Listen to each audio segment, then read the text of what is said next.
ನಿರಾಶ್ರಿತರು ಅಂದರೆ ಯಾರೂ ಇಲ್ಲದಲ್ಲೇ ಇರೋರನ್ನ ಕರ್ಕೊಂಬಂದು ಆಶ್ರಯ ಕೊಟ್ಟು ಇದು ಮಾಡ್ತಾರೆ. ವೆರಿ ಗುಡ್, ಒಳ್ಳೆ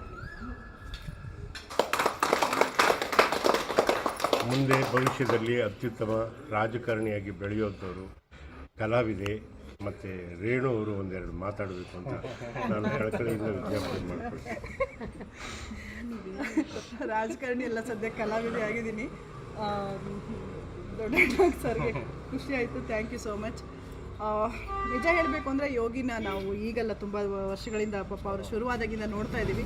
ಎಷ್ಟು ಕಷ್ಟಪಟ್ಟು ಮಾಡಿದ್ರೆ, ಸುಮಾರು ಆಶ್ರಮಗಳನ್ನ ನೋಡಿದ್ದೀವಿ, ಆದರೆ ತುಂಬ ಕಷ್ಟಪಟ್ಟು ಸಿನ್ಸಿಯರಾಗಿ ಮಾಡ್ತಿರುವಂಥ ಯೋಗಿ ಬಗ್ಗೆ ನಮಗೆ ತುಂಬ ಖುಷಿ ಇದೆ, ಹೆಮ್ಮೆ ಇದೆ. ನಮ್ಮ ಬ್ರದರ್ ಅಂತಲೇ ಹೇಳ್ಬೋದು. ಹಾಗಾಗಿ ನಾನು ಇವತ್ತಿಲ್ಲಿ ಬಂದ್ವಿ, ಮೀಟ್ ಮಾಡ್ಕೊಂಡು ಹೋಗೋಣ ಅಂತ ಬಂದ್ವಿ. 120 ಜನಕ್ಕೆ ಆಶ್ರಯ ಕೊಡೋದು ತಮಾಷೆಯಾದ ವಿಷಯ ಅಲ್ಲ. ನಾವು ಈಗ ಗಿರಿಜಮ್ಮ ಎಲ್ಲ ಮಾತಾಡ್ತಾ ಇದ್ವಿ, ಮನೆಗಳಲ್ಲಿ ಏನಾದರೂ ಒಂದು ಸಮಸ್ಯೆ ಬಂದರೆ, ಮಕ್ಕಳು ಏನಾದರೂ ನಮಗೆ ತರಲೆ ಮಾಡಿದ್ರೆ, ಅವ್ನ ಮಗ 2 ಮಕ್ಕಳನ್ನ ಸುಧಾರಿಸೋಕ್ಕೆ ನಾವು ಒದ್ದಾಡ್ತಾ ಇರ್ತೀವಿ. ಅಂಥದ್ರಲ್ಲಿ 120 ಜನನ ತಾಳ್ಮೆಯಿಂದ ಪೋಷಿಸೋದು ಅಂದರೆ ತಮಾಷೆ ವಿಷಯ ಅಲ್ಲ. ದಯವಿಟ್ಟು ತಮ್ಮೆಲ್ಲರಲ್ಲೂ ಕಳಕಳಿಯ ಮನವಿ ಮಾಡ್ಕೋತೀನಿ. ಯಾಕಂದರೆ ಎಷ್ಟೋ ಜನಕ್ಕೆ ನಿಮ್ಮ ಹತ್ರ ಹೊಳೆಯುವಷ್ಟು ಹಣ ಇರುತ್ತೆ, ಅದನ್ನು ನೀವು ಇಟ್ಕೊಂಡು ಕಂಟಿನ್ಯೂ ಮಾಡ್ತಾನೆ ಇರ್ತೀರಿ. ಎಷ್ಟಾಗುತ್ತೋ ಅಷ್ಟು ನಿಮ್ಮ ಕೈಲಾದಷ್ಟು ಸಹಕಾರನ ನಮ್ಮ ಯೋಗೀಶ್ ಅಂತವ್ರಿಗೆ ಕೊಟ್ಟರೆ ಜನಕ್ಕೆ ನೀವು ಊಟ ಮಾಡೋದಕ್ಕೆ ದಾರಿ ಮಾಡಿಕೊಡ್ತೀರಾ. ದಯವಿಟ್ಟು ಸಹಕಾರ ಮಾಡಿ ಅಂತ ನಿಮ್ಮಲ್ಲಿ ಮನವಿ ಮಾಡ್ಕೊತೀನಿ. Thank you. ಜನಸ್ನೇಹಿ ಯೋಗೇಶ್ ಅವರು ನಿಜವಾಗ್ಲೂ ನಿರಾಶ್ರಿತರ ಆಶ್ರಮ ಒಂದು ಮಾಡಿದ್ದಾರೆ. ಇವಾಗಲೂ ತುಂಬ ಕಷ್ಟಕರವಾದ ಕೆಲಸನ ತಪ್ಪು ಮಾಡಿರೋದಿದು. ದಯವಿಟ್ಟು ಎಲ್ಲರೂ ಸಪೋರ್ಟ್ ಮಾಡಿ, ಎನ್ಕರೇಜ್ ಮಾಡಿ. ಎಲ್ಲರಿಗೂ ಒಳ್ಳೆಯದು. ನಿರಾಶ್ರಿತರು ಇಲ್ಲಿ ಬಂದು ತುಂಬ ಜನ 120 ಜನ ಸೇರಿದ್ದಾರೆ. ಅವರು ನೋಡ್ಕೊಳ್ತಾ ಇರೋದು ತುಂಬಾ ಒಂದು ಶ್ಲಾಘನೀಯವಾದ ಕೆಲಸ. ಎಲ್ಲರೂ ಕೈ ಜೋಡಿಸಿ ನಿರಾಶ್ರಿತರ ಆಶ್ರಮ. ಏಕೆಂದರೆ ಕಾಲದಲ್ಲಿ ಎಷ್ಟು ಮಟ್ಟಿಗೆ ವಿದ್ಯೆ ಕಲ್ತಿದ್ದಾರೆ ಅಂದರೆ, ತಂದೆ ತಾಯಿನೇ ನೋಡ್ಕೊಳ್ಳದಲ್ಲಿರುವಂಥ ಇವತ್ತಿನ ಕಾಲದಲ್ಲಿ 120 ನಿರಾಶ್ರಿತರು, ಅದರಲ್ಲಿ 20 ಜನ ಮೆಂಟಲ್ ರೆಸಾರ್ಟ್, ತಲೆ ಸರಿದಲ್ಲಿರೋರು, ಮಕ್ಕಳ ತಾಯಿಯಂದರು, ಕಾಯಿಲೆ ಬಂದಿರುವಂಥವ್ರು, ಕಾಲು ಇಲ್ದಲೇ ಇರುವಂಥವ್ರನ್ನೆಲ್ಲ ಕಟ್ಕೊಂಡು 40 ಅಂತಂದರೆ ಟೋಟಲಿ 120 ಜನಕ್ಕೆ ಆಶ್ರಯ ಕೊಟ್ಟು, 2 ಹೊತ್ತು ಊಟ ನೋಡಿಕೊಂಡು, ಬೆಚ್ಚನೆ ಒದಗಿ ಕೊಟ್ಟು ಮಲಗಿಸೋಕ್ಕೆ. ಸರ್ ಅದಕ್ಕೆ ಹುಷಾರಿಲ್ಲ ಅಂತಂದ್ರೆ ನಾನು ಕೇಳಿದೆ, ಅದರಲ್ಲಿ ಕಾರ್ಯಕರ್ತರೊಬ್ಬರು ಹೇಳಿದರು, ನಮ್ಮ ಆಂಬುಲೆನ್ಸಲ್ಲಿ ಕರ್ಕೊಂಡು ಹೋಗ್ತೀವಿ ಅಂತ. ಹಾಗಾಗಿ ಸಾಧ್ಯವಾದಷ್ಟು ಜನ ಇದ್ದಂಥವ್ರು, ಇಲ್ದಲೇ ಇರೋರು ಬೇಡ. ಏಕೆಂದರೆ ಇಲ್ದಲೇ ಇರೋರಿಗೇ ದಾನ ಮಾಡುವಂಥ ಗುಣ ಇರೋದು, ಇದ್ದವ್ರು ಯಾರೂ ಮಾಡಲ್ಲ. ಆದರೆ ಮಾಡಿರೋ ಕರ್ಮಗಳೇನಾದರೂ ಸವಿಬೇಕು ಅಂದರೆ ಇಂಥ ಆಶ್ರಮಗಳಿಗೆ ಹೃದಯ ತುಂಬಿ ನೀವೇನು ಕೊಡ್ತೀರೋ ಅದು ನಿಮಗೆ 2ರಷ್ಟು ಹಿಂತಿರುಗಿ ಬರುತ್ತೆ. ಒಂದು ಚೆಂಡಿದಲ್ರಿ, ಬಾಲು ಗೋಡೆಗೆ ಹೊಡೆದ್ರೆ ಎಷ್ಟು ಬೇಗ ರಿಪೌಂಡ್ ಆಗುತ್ತಲ್ಲ, ಹಂಗೆ ದಾನ ಮಾಡಿದ್ದು ಇಂಥ ಜಾಗಕ್ಕೆ ಅಷ್ಟು ಬೇಗ ರಿಪೌಂಡ್ ಆಗುತ್ತೆ ಅಂತ ನಿಮ್ಮ ದೊಡ್ಡಣ್ಣ ಹೇಳ್ತಾರದು. ನಮಸ್ಕಾರ, ಒಳ್ಳೆಯದಾಗಿ.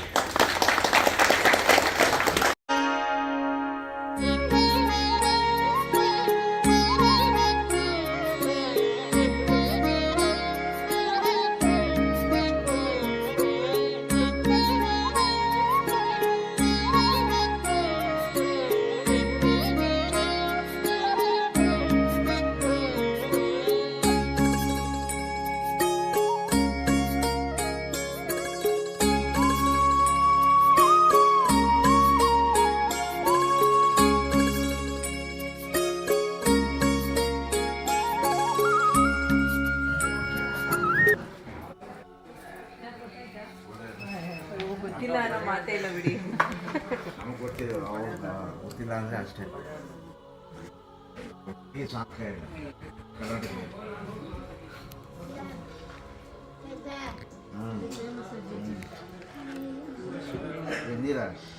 ನೀರಂತ ಕೊಡಿ ಅಂಕ ಕೊಡ್ತಾ ಕೊಡ್ತಾ ಕೊಡ್ತಾ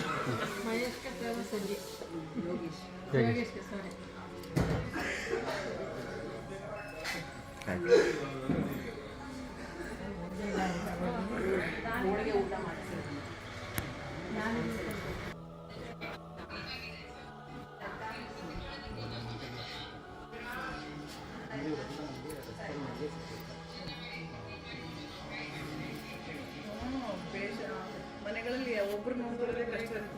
ನಾವು ಕಷ್ಟ ಇರುತ್ತೆ. ಹಿಂಗೆ ಹಿಂಗೆ ಹಿಂಗೆ ಬನ್ನಿ ನೋಡಿ.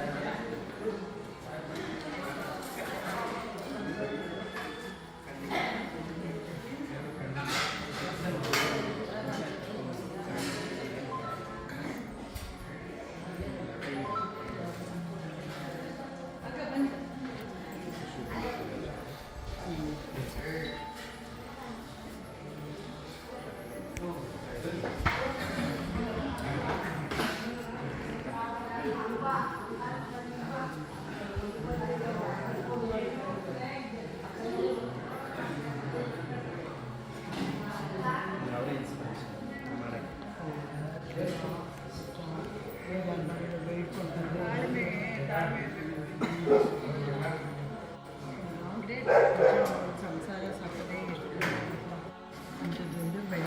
ಮೆಡಿಕಲ್ 24/7 ನರ್ಸ್ ಇರ್ತಾರೆ, ಎಲ್ಲರಿಗೂ ಮೆಡಿಸಿನ್ಸ್ ಇದೆಲ್ಲ ನಿಮ್ಗೆ ಹೇಗೆ ಸಿಗುತ್ತೆ? ಎಲ್ಲ ಕೆಲವ್ರು ಕೊಡ್ತಾರೆ. ಈಗ ನಾನು ಇಷ್ಟಪಡೋದು ಸಪೋಸ್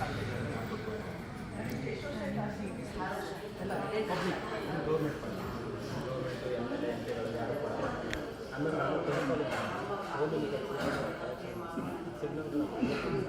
ಆಶ್ರಮದಲ್ಲಿ ರೇಟಿಂಗ್ ಎಲ್ಲ ಬಂದಿದ್ದಷ್ಟೇ ನಾನು ಅದರಿಂದ ಯಾರನ್ನೂ ಬಟ್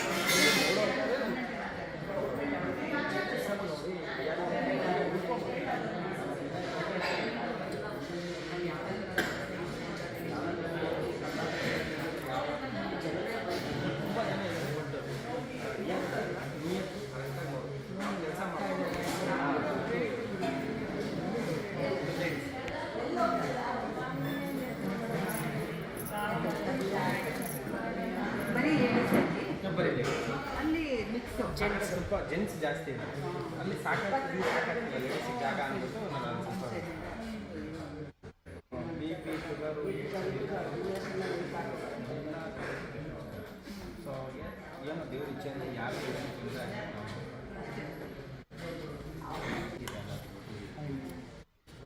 ವರ್ಣಿಸೋಕ್ಕಾಗುತ್ತಾ? ಇಲ್ಲ ವರ್ಣಿಸ್ಬೇಕಾ? ಇಷ್ಟು ಜನಕ್ಕೆ ನೀವು ಊಟ ಹಾಕ್ತಾ ಇದ್ದೀರಲ್ಲ, ಅದೇನೇ ನಮ್ಮದು ಹೆಚ್ಚಿಗಾರಿಕೆ. ಇವಾಗ ಮಕ್ಕಳು ಅಮ್ಮನ ನೋಡ್ಕೊಳ್ಳೋದೇ ತುಂಬ ಒಂದು ಕಷ್ಟ ಅಂತ ಇವಾಗಿನ ಕಾಲದಲ್ಲಿ.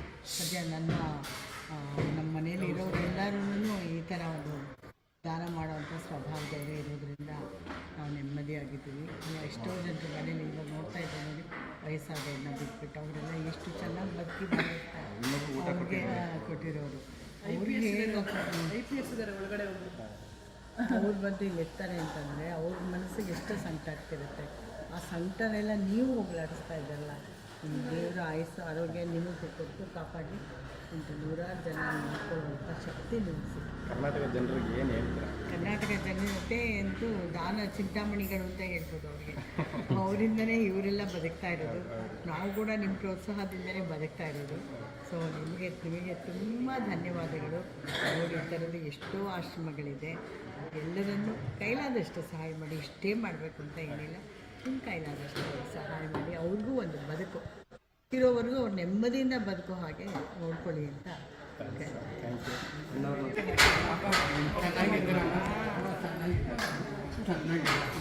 ನೀವೆಲ್ಲ ಚೆನ್ನಾಗಿರ್ಬೇಕಮ್ಮ, ಚೆನ್ನಾಗಿರ್ಬೇಕು ನೀವೆಲ್ಲ.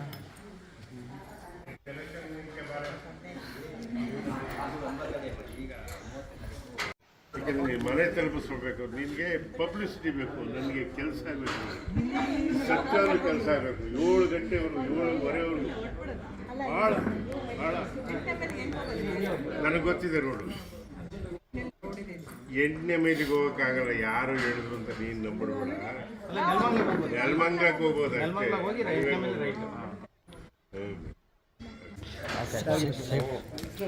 ನಮಸ್ಕಾರ ಕೊಡ, ನೀನು ಒಬ್ಬನೇ ಕೊಡ, ಎಕ್ಸ್ಟ್ರಾ ನಮಸ್ಕಾರ ಮಾಡಿದ್ದೀನಿ. ಅಪ್ಪ ನಮಸ್ಕಾರ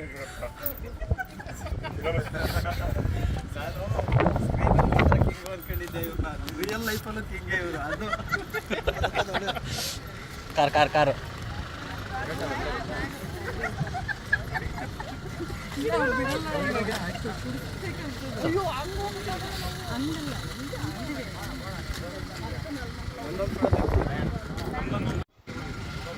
ನಮಸ್ಕಾರ. ನಮಸ್ಕಾರ. ಚೆನ್ನಾಗಿದ್ದೀರಾ?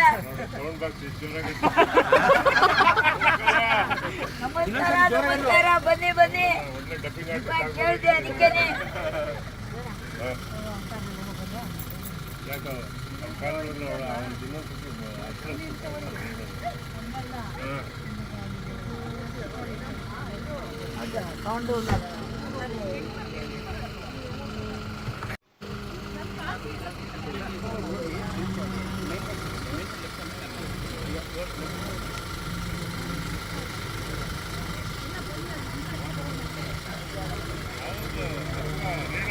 ಗಜ